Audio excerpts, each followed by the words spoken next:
Like to, yes, thank you for that, Preeti. So, good morning, good afternoon, good evening, depending on from which part of the world you're all connected. On behalf of the Sarojini Naidu Center for Women's Studies, Jamia Millia Islamia, it is indeed my privilege to welcome you yet again for today's session of our much acclaimed distinguished lecture series, which is also part of the center's ongoing celebrations marking 25 years of Sarojini Naidu Center for Women's Studies. So I would like to begin by acknowledging the support and guidance of our chief patron, Professor Mazhar Asif, Honorable Vice Chancellor, Jamia Millia Islamia, whose commitment to academic excellence continues to strengthen the university's intellectual life.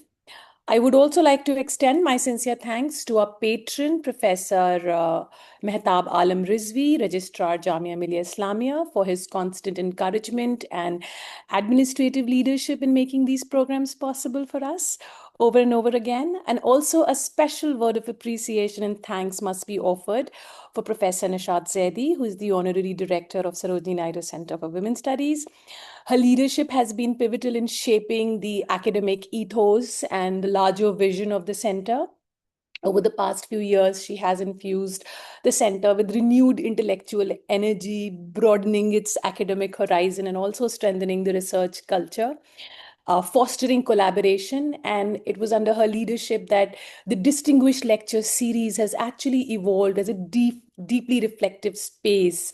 It has actually brought, our center, scholars whose work has expanded the boundaries of knowledge and challenged intellectual comfort zones, and also opened new pathways of thinking about gender, power, society, and history. So thank you, ma'am, and also to all the attendees, the faculties, colleagues, research scholars, students, participants joining us from institutions across India and abroad. Thank you for being here. I welcome you all for this session. And I would now request our director, Professor Nishad Zaidi, for formally addressing and welcoming our speaker of the day. Thank you so much, Amina. Um, Everything that we do at the center and whatever we are able to do, it's only possible because of team effort. So, and friends like Debaditya come along, who suggest, great scholars like Professor Scott, and we are able to have this extraordinary opportunity and extraordinary honor to welcome someone like Professor Joan W. Scott, one of the most influential historians and theorists of our time.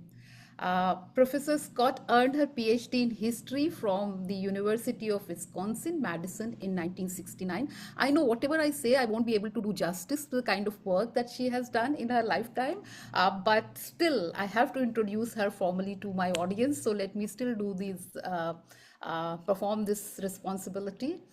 And since she has transformed the very ways in which we read, write, and argue about history, she has taught at the University of Illinois at Chicago, Northwestern University, the University of North Carolina at Chapel Hill, and Brown University, where she founded the Pembroke Center for Teaching and Research on Women. In 1985, she joined the Institute for Advanced Study at Princeton, becoming the central figure in its School of Social Science and later holding the Harold Linder Chair until her retirement in 2014. She is now Professor Emerita. But she continues to write, teach, lecture, and shape debates across disciplines. Professor Scott's scholarship has been nothing short of field defining, if we may say. Her landmark 1986 essay, Gender, a Useful Category of Historical Analysis, is now considered a classic. It's a text that has reoriented entire generation of scholars, and Professor Scott, all our MA students in gender studies read this essay as part of their syllabus. So you are already a legend for them. Even decades after its publication, it has remained one of the most widely read and cited pieces in the American Historical Review. Through her work, Professor Scott has consistently challenged. I think you revisited this essay also when you wrote that essay. Still, gender still a category of useful category of historical analysis. So she has consistently challenged the assumptions that underpin historical evidence, experience, and narrative, pushing us toward a critical and deeply reflexive historiography. Her work consistently returns to questions of how difference is negotiated within democratic politics. She has explored this theme in her various writings, mainly her books, which I'll name only some. Only Paradoxes to Offer, French Feminists and the Rights of Man, 1996. Then Parité, my pronunciation might be incorrect, so you can correct.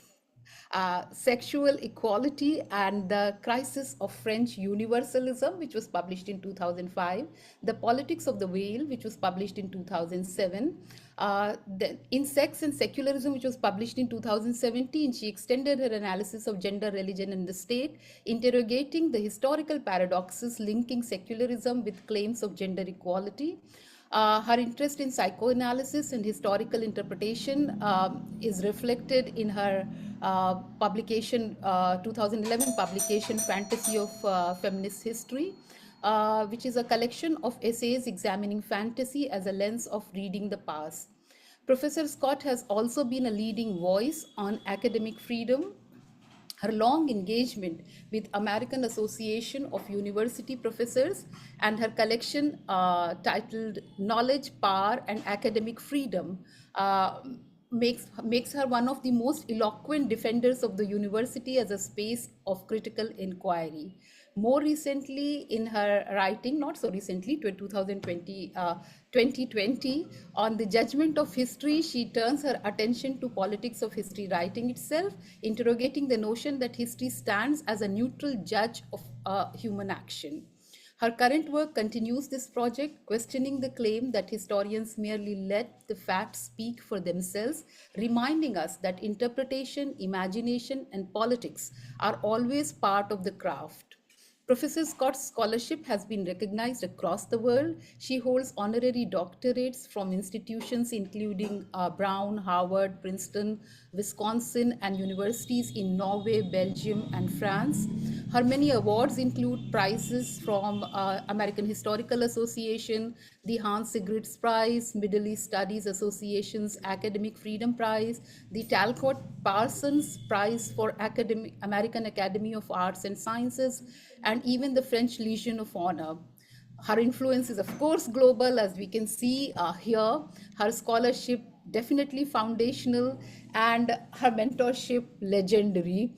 She has been the founder editor of History of the Present. As you can see, you can gauge, it's a rare privilege for us to welcome a scholar of her caliber among us, someone who has reshaped fields, challenged assumptions, and expanded our intellectual horizons. So please join me in welcoming Professor Joan W. Scott.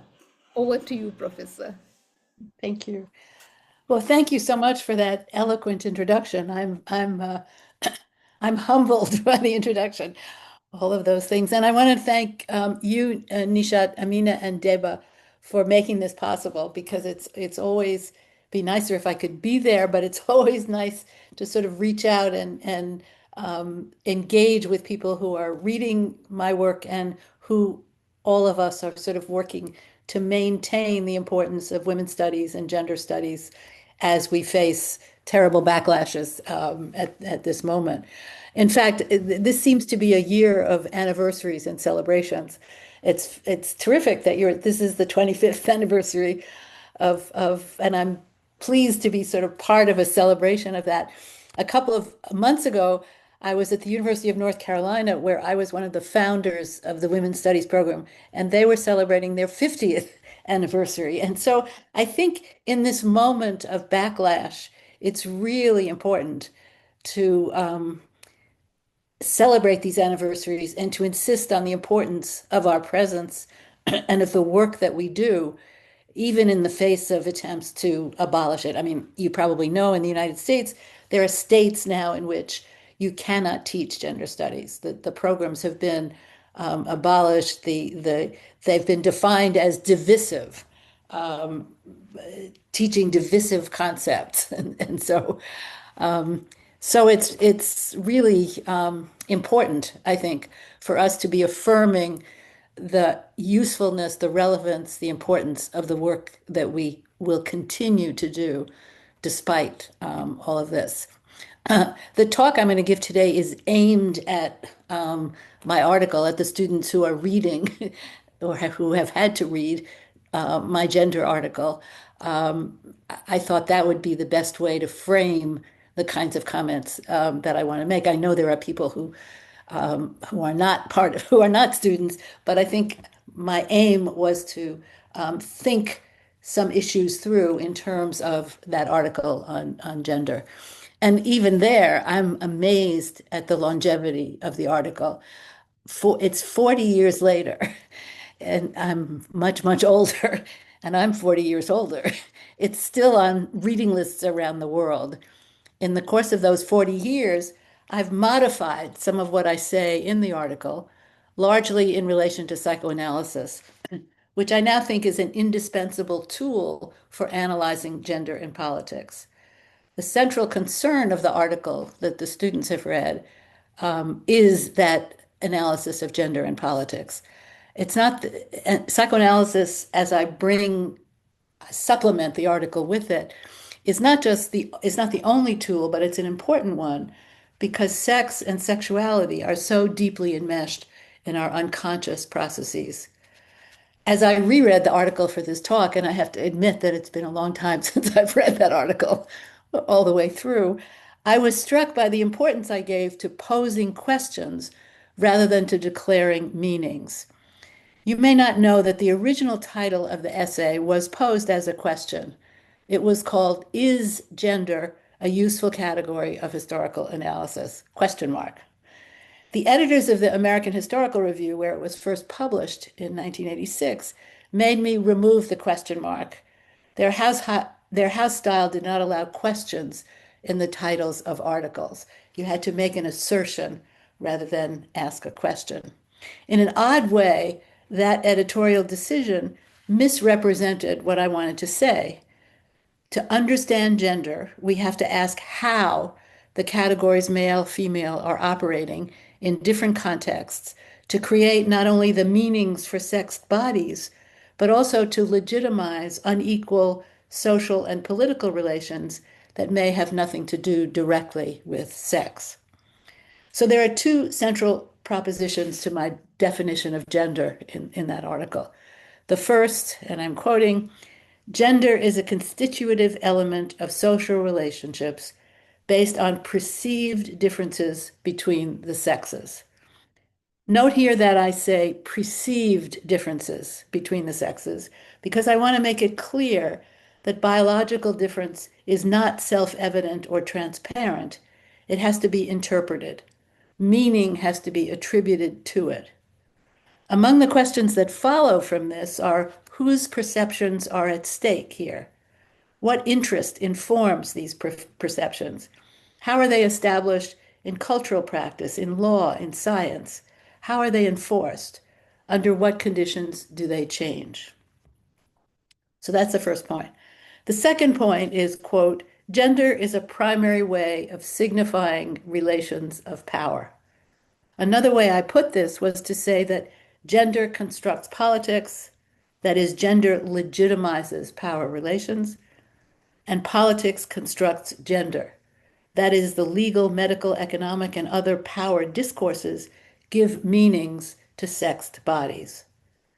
The difference of sex, when offered as natural and unalterable, becomes the basis for explaining inequality, not only between men and women, but between social, racial, and ethnic groups as well. The question we might pose here is, how do attributions of femininity and masculinity to ethnic or racial groups justify their hierarchical positioning, their inclusion in or exclusion from certain job categories or from citizenship? You'll have noticed that those of you who've read the article, that there are four subcategories I offer for those two propositions. One has to do with the use of culturally available symbols to establish the so-called truth of whatever meanings for gender are being offered. A second has to do with the limits placed on the metaphoric possibilities of these culturally available symbols. What is being left out, for example, of the representations of Mother India by certain nationalist leaders? What is being included? What is being left out? How do limits placed on these representations give rise to a timeless meaning for what are always, in fact, the mutable meanings, the changeable meanings for differences of sex? This leads to my third subcategory, references to the social institutions and organizations, the politics, which make a material reality of these representations. And here I argue strongly against restricting our analyses of gender to family and kinship networks. Indeed, it is the economy and the polity that loom larger, in my sense, of how the meanings of gender are established and attempt to be enforced. The fourth subset is subjective identity. And the question is, by what conscious and unconscious processes do people identify or resist the cultural categories that attribute meanings to their sexed bodies? The assumption underlying these propositions and their subcategories and the questions that follow from them is that gender categories are not fixed, but are established in different historical and cultural contexts, that they are full of contradictions and different kinds of references, even as they are being enforced by social or religious custom or by state law. My aim was to get beyond the idea that men and women were unchanging categories rooted in biology and then placed in different historical circumstances. Women in the 16th century, women in the 17th century, that kind of thing. Instead, arguing that the very categories of man and women, of man and woman themselves were historical constructs, that they changed. What woman and man meant changed over time. The question then became not what kinds of different experiences did men and women have at different times, but instead, how are women and men being defined? What meanings were being attributed to these bodies, and with what impacts and to what ends? I thought it might be useful to spend some time illustrating what I mean by all of this by taking my useful category of historical analysis to our specific moment, that is, to the attempts by authoritarians all over the world, in Hungary, Russia, Poland, Turkey, India, the United States, to outlaw what Trump in his first executive order called gender ideology extremism. That is what we all do, gender ideology extremism. The backlash against decades of feminist scholarship and its impact on public policy is severe. And it's worth asking why it has attracted so much of their vengeance. Why do they care about what we do? Why don't they just sort of think of us as women over there doing their thing and go on with the politics that they're involved in? But the backlash against decades, I've said this, against decades of feminist scholarship and its impact on public policy is severe. And so I want to ask why they're so viciously interested in attacking it and getting rid of it and setting it back. And inevitably, my examples will come mostly from the United States, where we're now experiencing an extreme backlash, something that was unimaginable before Trump came into office, and a backlash against what my article and the many other articles and the many other books and articles produced by second wave feminism were and are still trying to do. That is, what is it that we represent that is so dangerous to their projects that they have to denounce us, abolish the programs, attack the people who lead them as somehow dangerous to some project that they have in mind. So I want to begin with a brief look at what's happening in the United States. And I have to say, my time these days has been taken up, it feels like almost exclusively, with responding to the attacks that we've been facing. Writing one after another statement for the American Association of University Professors to just kind of call into question the ways in which we're being misrepresented and attacked. So on his very first day in office, Donald Trump issued an executive order titled Defending Women from Gender Ideology Extremism and Restoring Biological Truth to the Federal Government. That language says it all. Excuse me. Gender ideology extremism is meant to evoke something like the menace of communism. In their vision of it, ideology is the opposite of biological truth.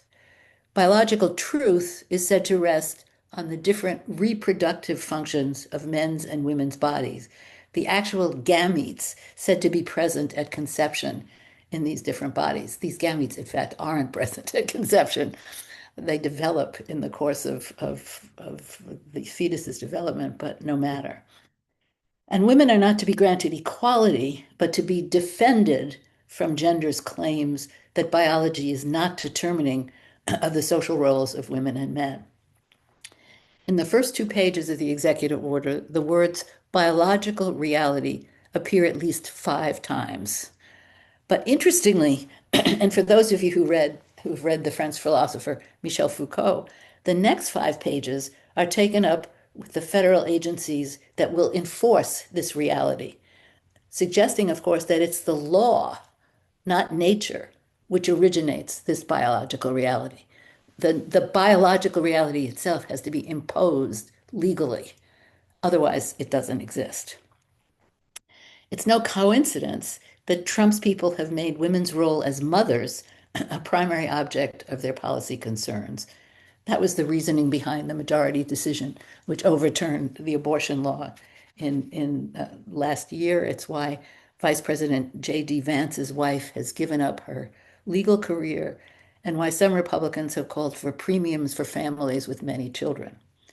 For them, sex discrimination means anything that questions their fundamentalist biological definition, a definition which was specifically rejected in 1972 when feminist pressure brought what is referred to as Title IX, an amendment to the Education Acts of that year, into being.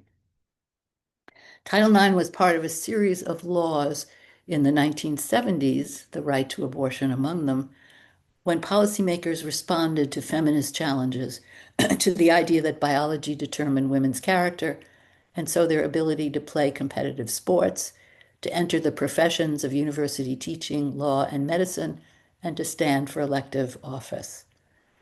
The contribution of the concept of gender to this argument, my article among them, emphasized the changing in various ways that cultures and societies attributed meaning to biology. The point of the feminist appeals was to detach appeals to biology, especially women's reproductive function, from imposing limits, not only on women's roles in society, but on the sexual practices in which they might engage. Over the years, Title IX's protections against sex discrimination were extended to gays and lesbians, and most recently to trans persons. In the light of decades of scientific, medical, psychological, and other research on gender, defined, as I've been saying, as the meanings attributed to sexed bodies, sex and gender effectively became synonymous in Title IX enforcement. Sex was understood not to be the underlying referent for gender, but instead was understood to be created by gender, by these meaning attributions, as its retrospective legitimation. Now, the Trump administration, in the name not of equality and equal treatment, but of defending women, seeks to reimpose separate and unequal treatment based on the absolute and unchanging truth of biological reality. This is the authoritarian ruler, himself convicted of predatory behavior in relation to women, posing as the protector of the weaker sex. A minority phenomenon, a few trans women allowed to play on women's sports teams, has been magnified into an existential threat to truth, to real women, to the family, and to social order itself. The executive order makes it clear that a fixed idea of sexual difference, understood not as equality but as hierarchy, women in need of protection from more powerful men, is crucial to social and political organization. The executive order puts it really clearly, quote, The erasure of sex in language and policy has a corrosive impact, not just on women, but on the validity of the entire American system. I'll read it again because it's really an illustration of gender constructing politics, politics constructing gender. The erasure of sex in language and policy has a corrosive impact, not just on women, but on the validity of the entire American system. That is how women and men are defined, what the truth of biological reality is upon that truth rests, quote, the validity of the entire American system. So there's some way in which the relations of the sexes, and in Trump's vision of it, the hierarchical relation of the sexes, is the key to the organization of the entire American system. I think that was one of the things I was trying to say in the article. And I think when I saw that quote, I thought, there it is. He's actually saying what I was suggesting was the case. It's always, I mean, those of you who are historians know this. It's always wonderful when you find a quote that says exactly what you wanted to say, and therefore justifies what might otherwise have been thought of as speculation or inference or interpretation, something like that. So I wanted to look now beyond Trump and the US and ask why gender, as I've been saying, has become so central to the construction of authoritarian rule. And I think there are at least three issues, three things at issue in understanding the authoritarian agenda. One has to do with the fear of the critical work of interdisciplinary programs like women's studies. And I have to say this insight I gained from Deba Bhattacharya. A second with imposing a vision of the traditional heterosexual nuclear family as the foundation of social and political order. And the third with psychic investments in the hypermasculinity of the ruler. So first, the creation of interdisciplinary programs. In the US in the late 1960s and 70s and elsewhere after that, the creation of these programs was part of a democratizing effort to meet the demands of increasingly diverse student bodies for courses relevant to their histories and experiences, that of women and various minorities, racial, sexual, religious. The attempt to produce new knowledge required exceeding a range of disciplinary problematics, and it carried with it a critical function that not only underscored the limits of any single discipline, but opened the possibilities for stretching the boundaries of what counted as legitimate inquiry. Despite accommodation and co-optation, and there's been a lot written about that here at least, these programs have, for the most part, maintained their critical function. A good example of this is a comment in a 1987 report on women's studies at the University of North Carolina, responding to objections that women's studies was not scholarly but political. We got that all the time when we first were setting up the program, and sometimes that it was feminist ideology, not objective science, that was involved. So the authors of the report respond to these objections that women's studies was not scholarly but political by saying, this criticism assumes that objectivity exists in other academic disciplines. But this assumption is wrong. Modern scholarship has repeatedly shown that academic objectivity is a fantasy, not a reality. All research and teaching involve the use and communication of values. It's the critical work in its commitment to equality and social justice, the critical work of these programs that offend right-wing politicians who want to impose their ideological agenda on the rest of us. It's not feminist ideology, it's not gender ideology, it's authoritarian ideology that is at issue here. We're accused of indoctrination, which is what they want to be doing. They want to abolish the kind of critical work that we do, which raises questions of all kinds, and replace it with the certainty, the truth of the biological reality, in this case, of women and men.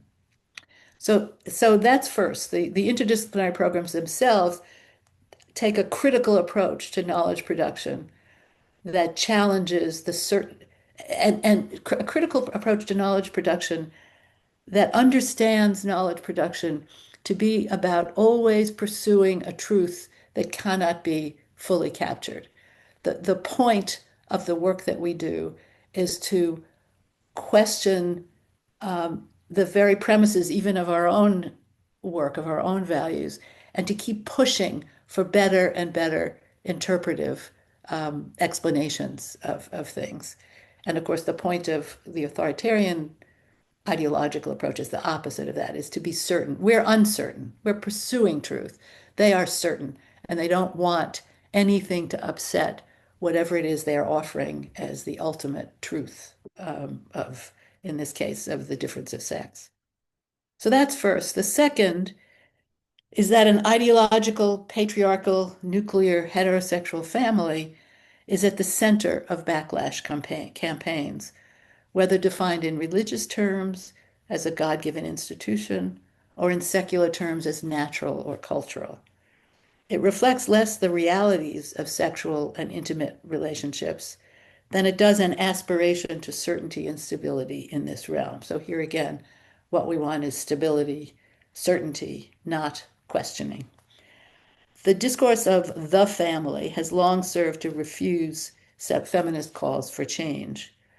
This family is, of course, a fantasy, as at least in the United States, rates of divorce, domestic abuse, incest, and addiction across class and racial lines make clear. But that makes it more rather than less appealing. In fact, it's precisely as a fantasy that the family constitutes an object of desire in the rhetoric of populist leaders, a promise to restore a lost paradise that has been stolen by immoral others who have upset the stable functioning of economy and society. It is this fantasy that's deployed in the service of reaction, attributing to gender ideology responsibility for its corruption, the family's corruption and dysfunction.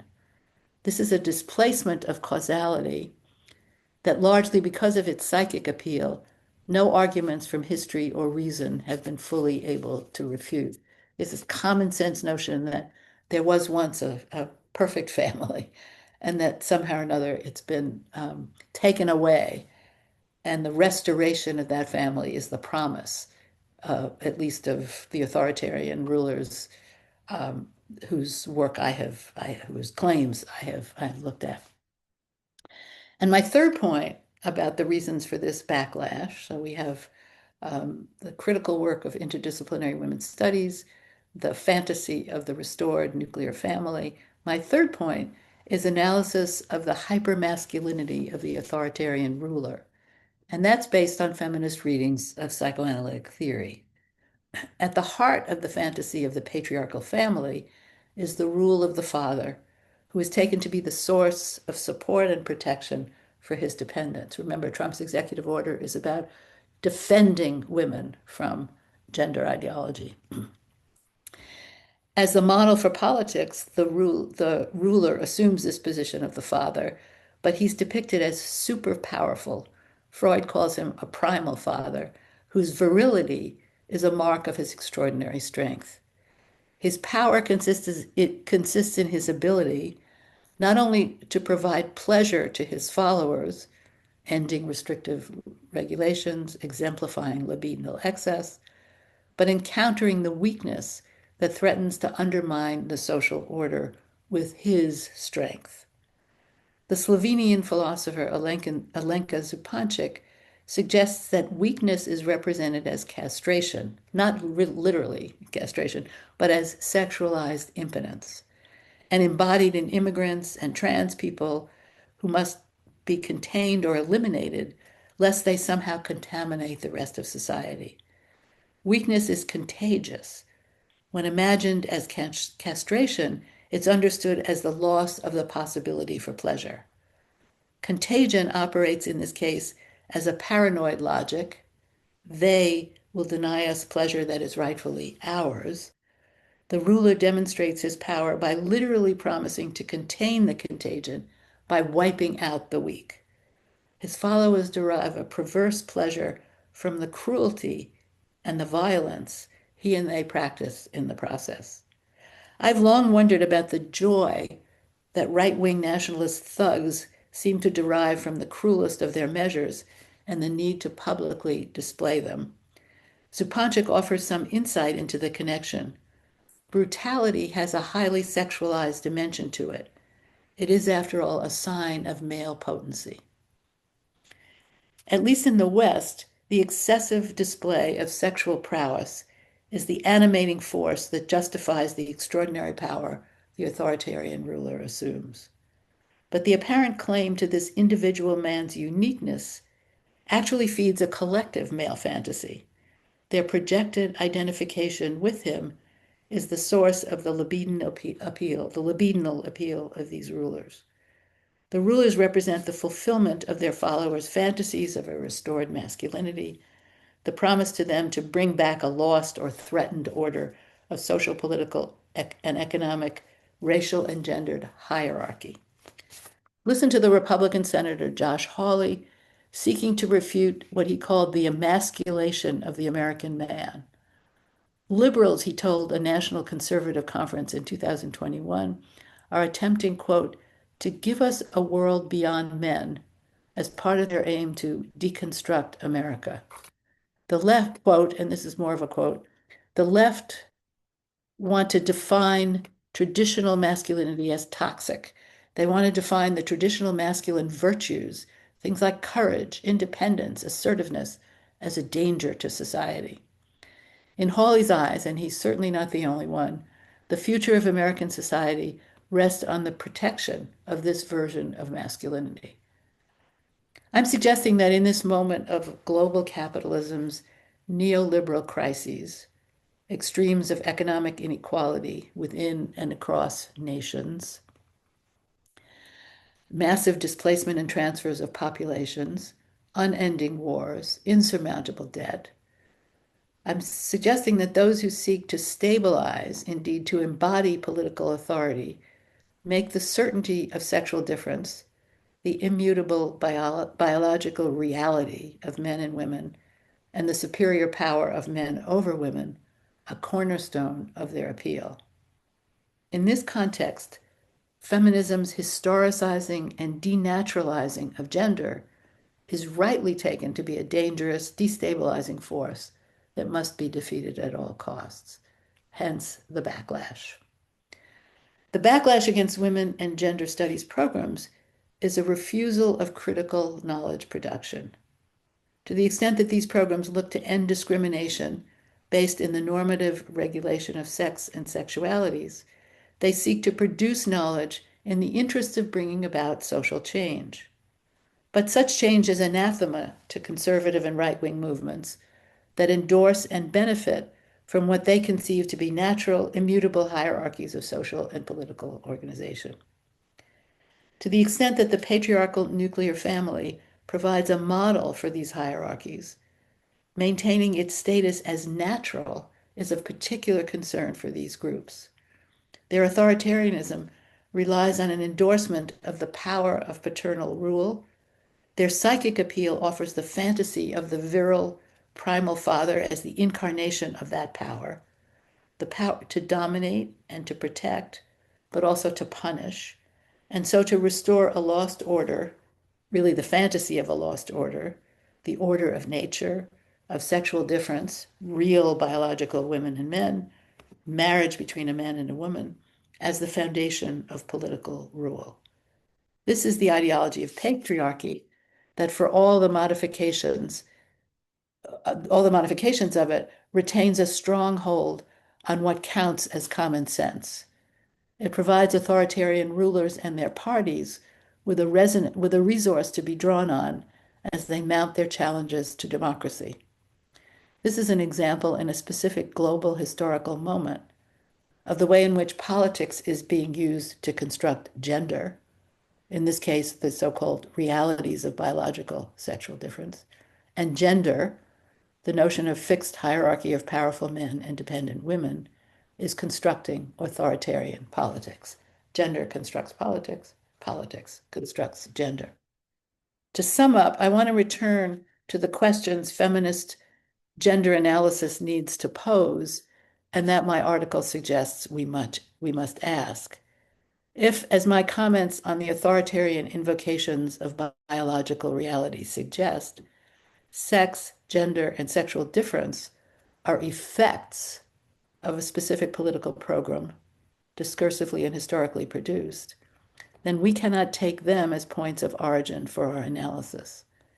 Instead, we must ask, as I have tried to do today, and here's a long set of questions that I think, if gender is a useful category of analysis, question mark, here are the questions that need to be asked to answer that question. How do laws, rules, and institutional arrangements refer to and implement differences between the sexes? In what terms do they do that? How have different societies organized gender relationships? In what terms has sexual difference been articulated? How have medical or legal discourses, the discourse of the patient and the citizen, for example, produced knowledges said to reflect the truth about the nature of women and men? What has been the connection between gender and politics? Has sexual difference been invoked differently in different kinds of political and social movements? How and in what terms? What is the nature of the appeal? What kinds of psychic investments are appealed to and or produced in the social organization of the differences between the sexes? What is the specific link made in articulations of sexual difference to other kinds of difference, race, class, ethnicity, and so on? How does it work, in other words, in the specific instances and circumstances that we want to understand and look at? So I'll conclude by saying that by answering the question that I asked originally, is gender a useful category of historical analysis? By saying gender is a useful category of analysis when it poses these kinds of questions. The answers will be nuanced and complex, but they'll point us in directions that open the way for thinking about resistance and change, even in the face of powerful rulers who want to use gender to keep their subjects in place. In other words, 50 years in, 40 years in, 25 years in, we need to keep doing what we've been doing, even in the face of sometimes dramatic attempts to shut us down. So thank you. Thank you for inviting me to talk about this, and I look forward to your questions. Thank you. Thank you, Professor Scott, for this very lucid lecture. And I will make no attempt to summarize it because anything that I do will only be a very poor, poorer version of what you have said. And you have, given us so much to think. Your essay already is there, but when you relate it to the current situation, you are right. 40 years, 50 years, when it comes to gender, not much seems to change on the ground, Yeah. and we keep going back. Recently we had this conference at our center where we discussed this 1975 report. In India, it is in Indian context, it is considered to be a very important report, which is called Mhm. Towards Equality report. And this report, in a way, for the first time, paved the path to include gender in policy making, not in aggregative term, but the emphasis of the report was to disaggregate gender and use gender as a lens to decide all other policies. So Wow. when we were discussing this report, Towards Equality report, we realized that the questions that these report writers, those feminists, they were raising, in these 50 years, not much has changed. And then we had another conference on Islamic feminism. Again, the questions, that these feminists are asking and the way they are rejected, refuted in public discourse. Oh, there is nothing called Islamic feminism. Oh, this is rubbish. Or so Yeah. the approach hasn't changed. So you are so right in pointing this out that gender constitutes politics and politics constitutes gender, and this continues. And that is where I find work of these, some of these decolonial scholars like Linda Alcoff and others, quite interesting, where they extend the model provided by Membe and others to talk about how colonial regimes, colonial rule, and colonial ideologies, especially where you see the nexus of the capitalist model and Western imperialism, all these things come together. And in Indian context, we can include other, patriarchal structures, caste structures, class structures. So you see a nexus of all of that to subjugate, to subjugate women, to subjugate weaker sex, and then present this as normative. And as you rightly pointed out, because it will not be accepted in political frames, easily accepted in political frames, because it is disturbing, it sort of destabilizes Right. the comfort zone of power. So in women's center, in feminist studies, we ask these difficult questions. We promote criticality, and that perhaps is power structures are most scared of. So thank you so much for saying and articulating, because I think the important thing for us is to articulate and re-articulate and assert and reassert these facts, Yeah. because much as we may try to brush them under the carpet and present ourselves as intellectuals who have moved beyond these binaries, actually the ground reality is that we have not. So thank you so much, I mean, for this very, very useful, very insightful, and very lucid, I mean, I must say, very lucid lecture. Everyone listened to you in rapt attention, so did I. So I will pass on to Preeti to take up the questions from the chat box, because I'm sure everyone is sort of, itching to ask questions. So I just want to say something, Nishat, in response to what you're saying. I think it's true that that binary is enduring or is persistent, but I think it works differently at different historical moments. I would say that the moment of the founding of our programs and it's all the 1970s, right? yeah. It in the United States, your 1975 report. Um, I think that at least in the United States, the 60s and 70s are a moment of economic expansion, of an attempt post-Cold War to insist on greater racial equality than existed. The Russia, we're still in the Cold War, and the Russians are saying, well, American racism is a travesty to any kind of politics. And so the attempt is to sort of address questions of race, to address questions of women. So in the expansive moment of the 60s and 70s, the possibility of our being listened to was greater than in the moment we're in now, when the author and that was the sort of expansive moment of democracy. Mm. And what now we're facing is the contraction of democracy Shrinking and space. the replacement by authoritarian rulers. And so the possibilities for thinking the way we once did, and I think for some of us, the way we thought we had um, arrived at as successfully, are now being shut down. So I think the additional piece I would add is, what do politics of a particular moment enable or disable?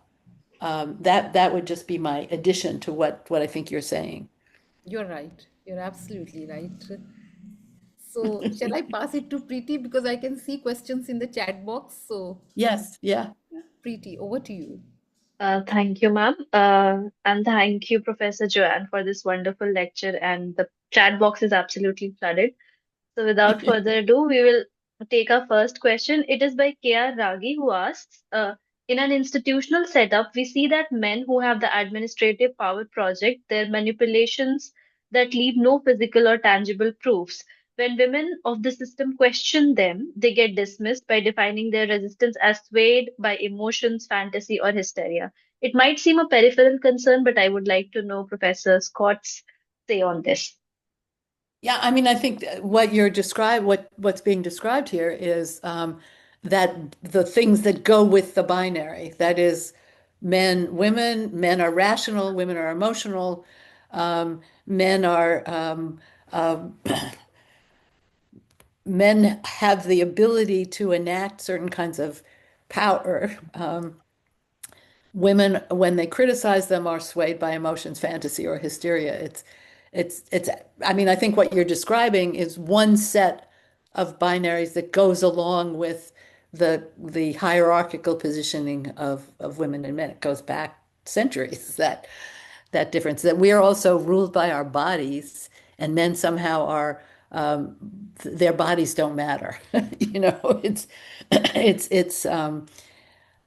and I think the language that is used in the question, I mean, because I can see it in the chat, that men who have administrative power project their manipul project their manipulations, but leave no physical or tangible proof. Well, sometimes they do, and even when there is the proof, the criticism or the pointing to it is dismissed as a kind of unreasonable attack. It's interesting right now in the United States. I don't know how to quite analyze this, and maybe some of you can think about that. Um, Trump has all these women in political positions of political power, but they're all subservient to him. So we have Pam Bondi as the Attorney General, breaking all the rules of that office, but doing his bidding. We have Kristi Noem. We have, I'll even forget her name, the woman who's in charge of national security. I mean, he has these women, they all look alike. They all have fixed faces and long hair, long straightened hair, usually blonde, although I think Kristi Noem's hair isn't. So they represent themselves as the height of femininity. If you look at their makeup, I mean, Linda McMahon, who's the Secretary of Education, she's a woman in her 60s probably. She wears makeup that is sort of terrifying to look at. I mean, it makes her look like a sex worker rather than the Minister of Education. But these women they're all present themselves as hypersexually available, and yet they're in positions of power, and yet they're not because they're deferring to him. So there's something going on in those representations that I think need to be figured, for at least in the U.S., need to be figured out more than we figured them out. Because there's something about, they're not women who talk about their children, but they're sex objects, and yet they have power, but the power to enact his will. Anyway, I can't go more than that, but I think that question really gets me to ask more fully than I otherwise would have, what is going on with those representations? Because it's really, I mean, sometimes you look at these women and you think, oh God, it's almost like they're caricatures of femininity rather than embodiments of, what the different possibilities of femininity might be. Anyway, next question. Mm. Preeti. So, yes, thank you, ma'am. So I'll club two questions which are similar in nature. So one question is by Arushi, who asks about how the regime currently sees trans energies. Sorry, yeah, trans lives are threatening to masculine empire and also polluting. Arushi asks, could you expound that in terms of different historical and cultural examples? And on very similar note, we have a question from Chitralekha also, who says who asks, I was wondering if you could say a little more about the historical affinities between the forces that insists on the natural slash biological truth to gender binaries, and perhaps those who would insist that capitalism too is the only natural slash real slash non-ideological way of life. Was or is communism perhaps attacked in the US by the same conservative forces that deny gender as biological binaries? Yeah, I think just to answer the second question first, Chitra's question, that's a really great question, and I think it's true. It's nice to see you. another person whom I know who's there. Um, so I think you're right, Chitra, that the naturalizing of capitalism is in line with the naturalizing of gender. Not they're not always the same, but the process is the same. That is to present capitalism as the inevitable outcome of historical development, the telos of history, um, and the only thing that could have emerged from the economic history of the 17th, 18th, 19th century. So I think it's the naturalizing of the categories that is similar, and the insistence that they're immutable, that they, in the one case, capitalism as the outcome of inevitable historical development. In the gender case, the biological reality that cannot be called into question or disputed. I think that's how that works. The question, Arushi's question about the threat of trans lives as polluting, and then stopping this pollution translates to hostile public spaces mixed with a denial of safety is absolutely right. I mean that, and I don't think it's only trans people. I think the attacks in India on Muslims is another example of that, and the danger that then becomes the danger in public space for the groups who have been identified as polluting or undermining the national project um, is absolutely evident. I'm sure we could come up with lots of other historical and cultural examples that you're asking for. I don't have them on the top of my head right now, but I think the what we're analyzing, and that's where the Zupančič was really helpful for me, is the way in which weakness, difference, is depicted as castration. That is, as not simply others out there who do things differently, whose religion is weird, who's violating some norm of gender identity, but the notion that these people are not only different, marginal, odd, but that they're dangerous is the trick there. And the danger becomes that they will somehow castrate us, that is, undermine our ability for pleasure, because their difference is contagious. Their ideas are contagious, and it's the contagion that the authoritarian ruler has to stop. And it's the attack on contagion that the that physical violence then justifies physical violence. So I think that's the way that was for me. Reading her piece was just incredibly insightful, because I never thought of it as contagion.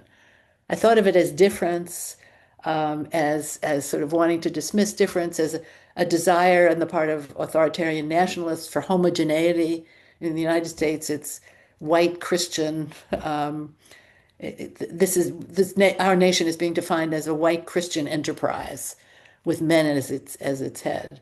But I never thought of the others, those who don't fit that, as contagious, and what then contagion as a threat represents, and then allows the justification of physical violence in as you say, public space and the denial of safety follow from that.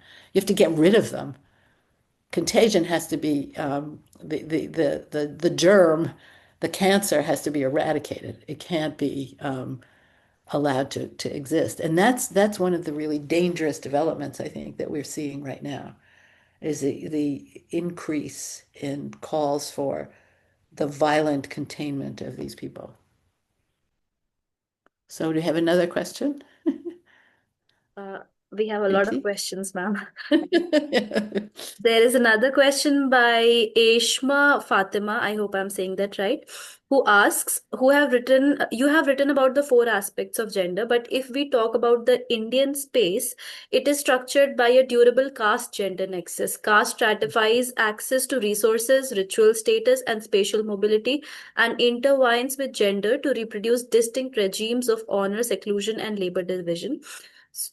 She asks, so can there be a fifth aspect of gender that can be included while talking about the gender in India?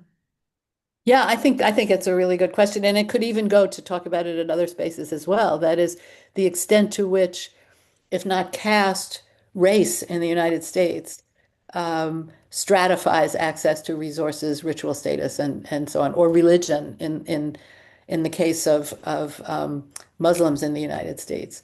So yeah, I think it's not just that we're talking about India, but we're talking about gender in all other places, and we're asking the question of what is it that enables or disables access to resources, ritual status, and so on and so forth.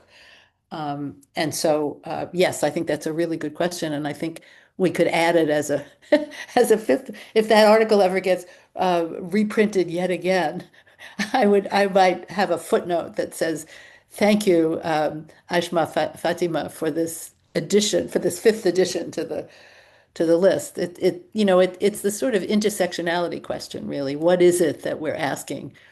What is it that we're looking for as the limits on or the structuring of gender that has to take into account these other kinds of hierarchies and inequalities.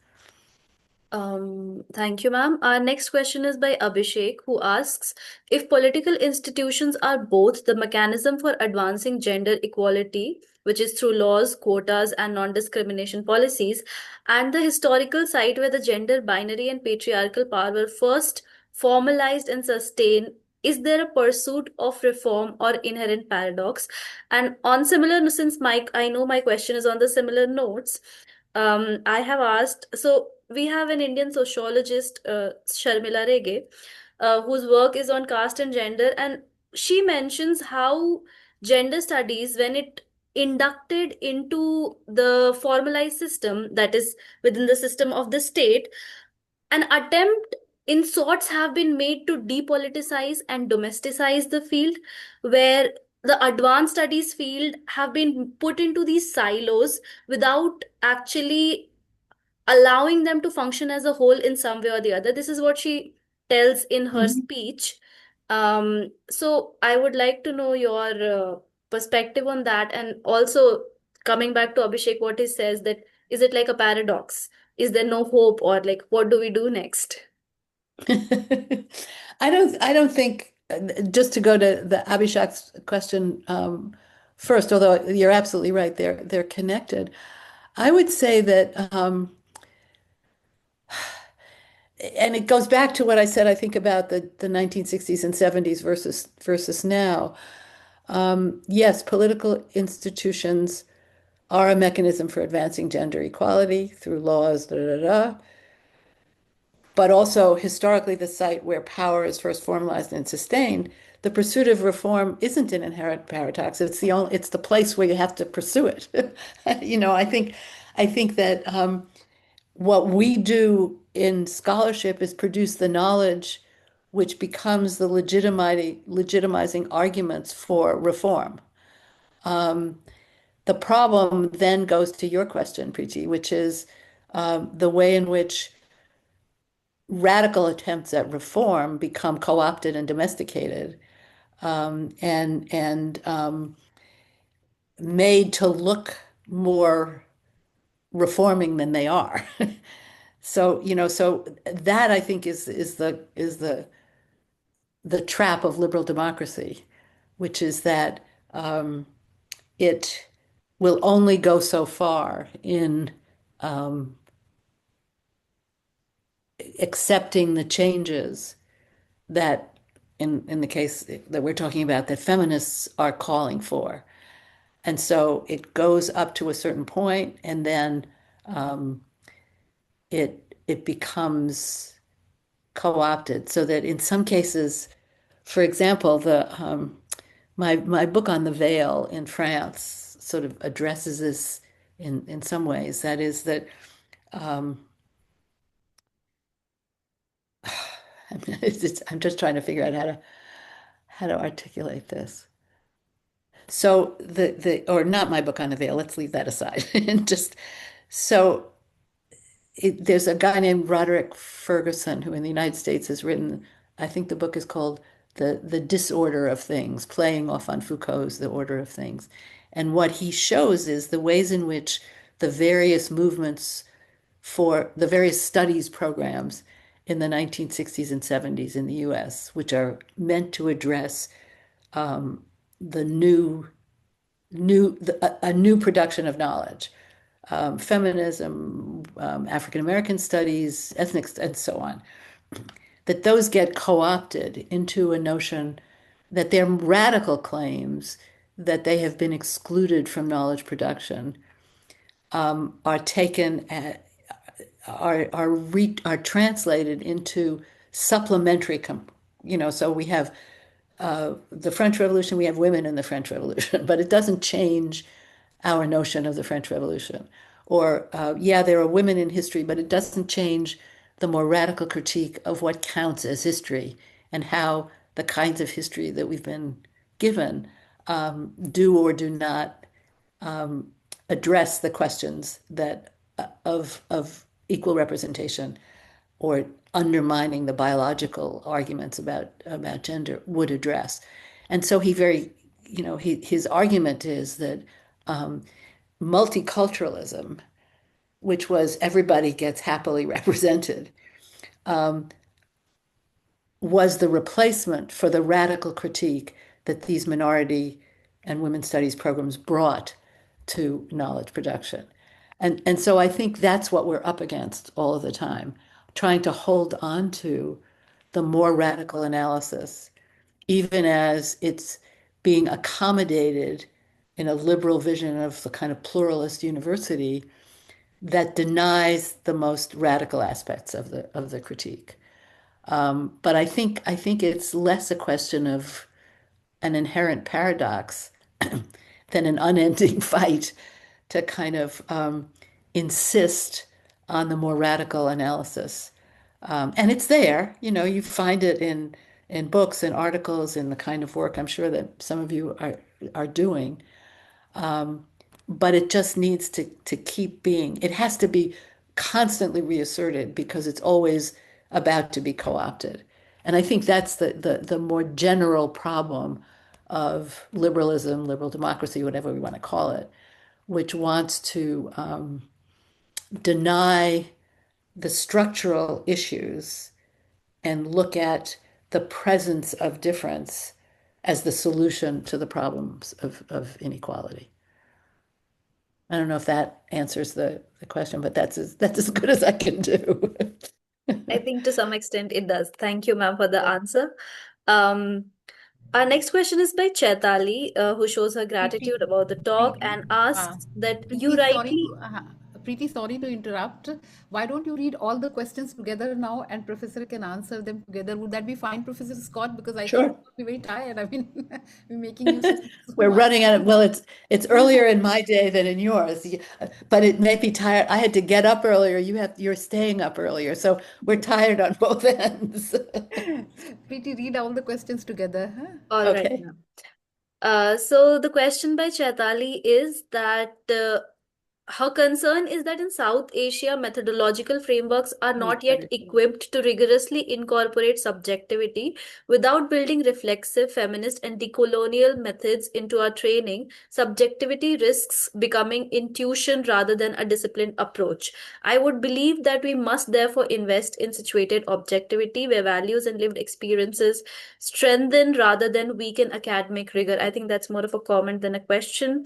Next is by Professor Nishad Zaidi, who asks, you've raised some important... Just a correction. It's not from me. It's from my daughter, Professor, who has been listening to you with great interest. She's a computer science student, but she's deeply interested. I love it that our daughters and and our students come into these stories as well. Well, that's what when you've been around for 25 or 50 or 40 years, that's what happens. Anyway, I'm sorry. Go ahead, Preeti. Yes, so the question is, you raised some important question and also answers about the current resurgence and popularity of hypermasculine and desire for allegedly natural family structures, and given us something to think about by pointing out how the search for stability connects to it for conservatives. I am wondering where trans exclusionary radical feminists come into it. What sort of rhetoric are they consuming? What echo chambers are they living in? Which is the what is the politics influencing it? We already know how it's influencing politics. Billionaires like J.K. Rowling and Elon Musk are flooding money at the cause, but I'm curious about how feminism interacts with and is influenced by politics here. Chitralekha, oh, she has thanked you and thanked us. Mohammed Junaid, who's a PhD scholar from CSSS JNU, asks that he did his field work and found that gender is the basis of discrimination at his research site. Example, very few Muslim women drive scooty or anything else. Even they are highly educated, but this thing does not happen with men. I don't know if that's a question or a comment. So yeah, that's all, ma'am. Okay. All right. Well, first situated, I do think that the point about subjectivity is an important one. I don't know if I would call it situated objectivity. I have this piece, The Evidence of Experience, that I wrote, which argues against, not against that exactly, but against the notion that um, we can understand that there's a kind of authority that a certain kind of perspective from difference can bring to and sometimes maybe this discussion also about subjectivity echoes with Gayatri Spivak's "Can the Subaltern Speak?" That critique of the notion that subalterns can be represented by intellectuals producing knowledge. So I I I think the subjectivity question needs more.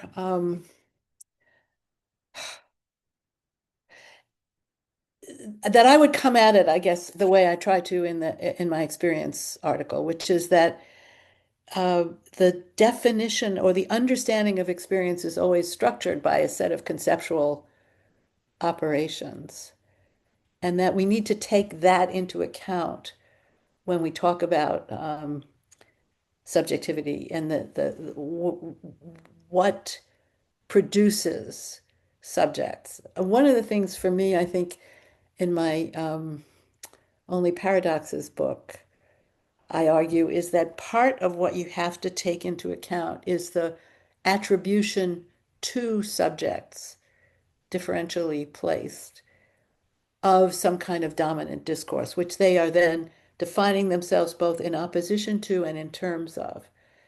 And how that works is a specific set of analyses. But it's the objectivity part of situated objectivity that gives me pause. And I think my experience article addresses that in ways that would take too long for us to do now. But that might be a way of engaging the question of situated objectivity. As far as the turfs go, I think this it's so interesting that the way in which both for trans and turfs, a certain kind of essentialist set of arguments have returned in the discussions of gender. On the one hand, um, the trans people's insistence that their bodies conform to their gender identity, which is a perfectly reasonable argument to make, but it is about um, the reality of the body as the definition of one's gender identity. And the turfs are arguing the same thing, which is that there's only one, you can't change it. There's only one reality to that. So the question of whether biological reality can be literally changed or not, we're not talking about the attributions, the justification in biology for what counts as men and women.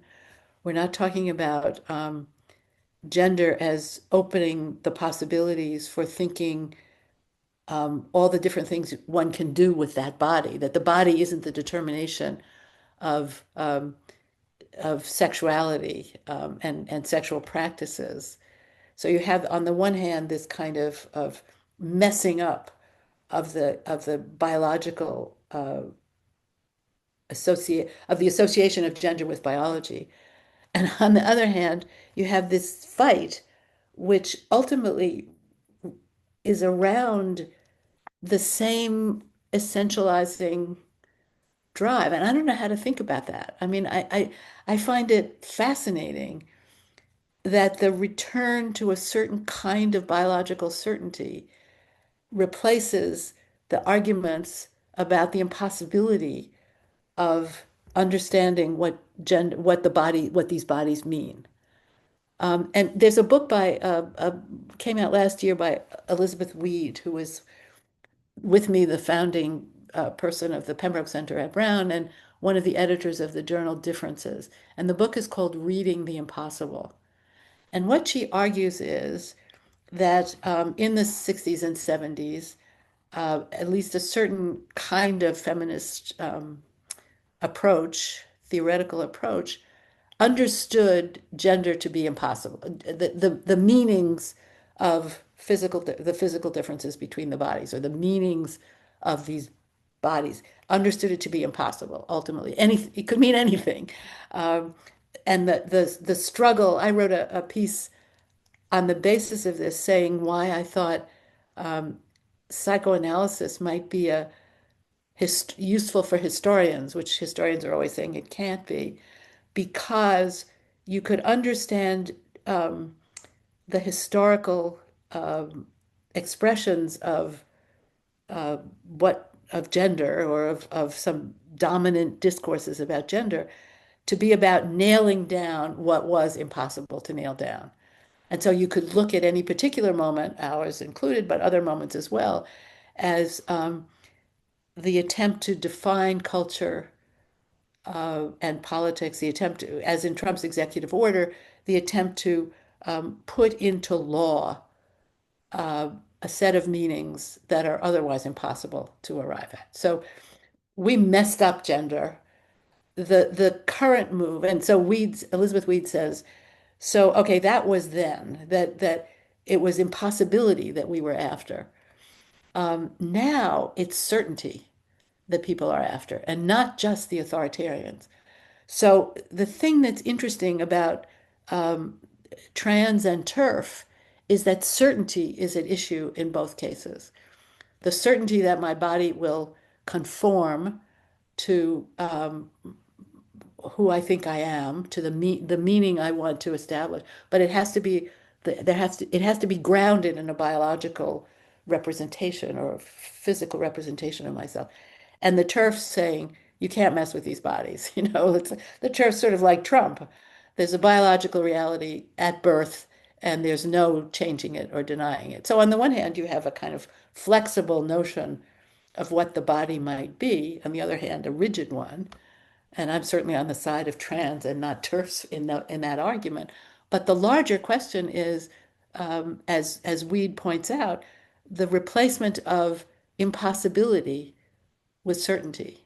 And what impossibility does is allow you to articulate meanings and push the production of knowledge in new directions. And the insistence on certainty closes down. You don't ask those questions that I was asking. You don't ask the questions anymore. Is gender a useful category of historical analysis? The answer is no. Or if the answer is yes, it's yes, because this is what gender is. And so it's the certainty piece of it. And in some Foucauldian way, we could say certainty, whether on the right or the left, certainty has become the dominant mode of thinking about knowledge. Whereas in another age, in the 60s and 70s, uncertainty and impossibility were what drove us. And, Weed, and I would agree with her, says we were better off then in terms of opening things than we are now. So I think that does it. Oh, I don't know about I mean, I think the issue of Muslim women on cars or scooters is about enforcing for at least some Muslim families, enforcing the different public uh, possibilities in which women or men can engage. And that women sort of, you want to then ask the question about subjectivity. What is it that leads women to sort of accept these rules at this moment?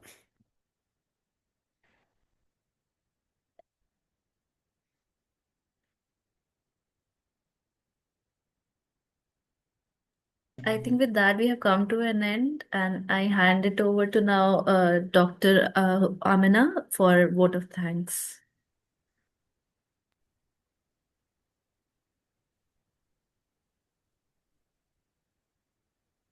So, on behalf of the Sarojini Naidu Center for Women's Studies, Jamia Millia Islamia, I will now deliver a formal vote of thanks.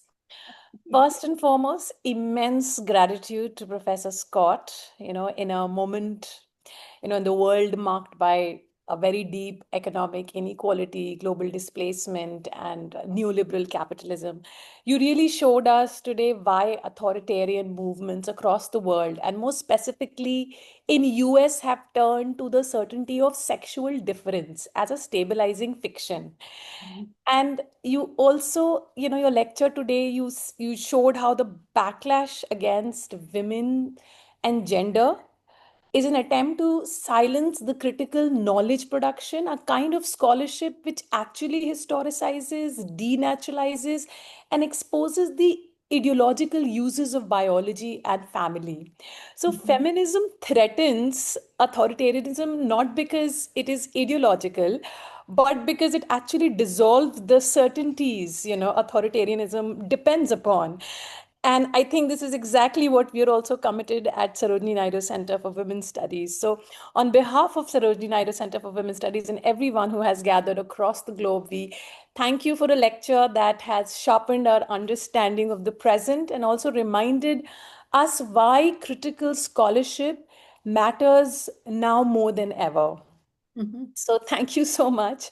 Oh, thank you. I would also like to continue my vote of thanks and to extend my thanks and sincere gratitude to our chief patron, Professor Mazhar Asif, Honorable Vice Chancellor, and also our patron, Professor Mehtab Alam Rizvi, Registrar, for all the support and encouragement. A special acknowledgement is also due for Professor Nishad Zaidi, Honorary Director, SNCWS, whose vision and leadership has shaped this lecture series and made today's event also possible. And her commitment, to fostering this rigorous feminist scholarship continues to guide the center.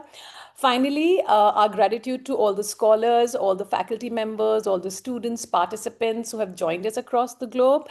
Your engagement gives life to these conversations. And thank you once again. We look forward to welcoming you back for our next upcoming lectures in this series. Thank you, everyone, for joining. A Thank special you. thanks to Deba, a special Oh, thanks to Deba yes, for making yes, this yes, possible. please. Thank you so Thank you much. so much. Thank you so Yes, much. well, Deba not only sort of made our connection possible, but he helped me think about these things. And several years ago, we Oh, started our conversations about this, and some of what he helped me think about was part of what I said today in the wow. talk. So, but thank you. This has been great, and the questions are terrific. I really feel like we engaged a set of important issues, and I'm happy to Absolutely. have addressed them with you. Absolutely. So, thanks. My measure is my daughter sitting here and she's like totally impressed. I love it. Thank you. Thank you. We have far exceeded our, time limit, and I'm sure we can continue for another, Oh, hour definitely, or so. definitely. Yeah. But but it's time for a rest. Thank you. Thank you Thank you. so Thank much. you so much. Bye. Thanks, Thank you. Deba. Thanks. Bye Thanks, bye. Thank you, Amina. Thank you everyone. Bye. so much. Thank you so much. And thanks to Preeti. Yes.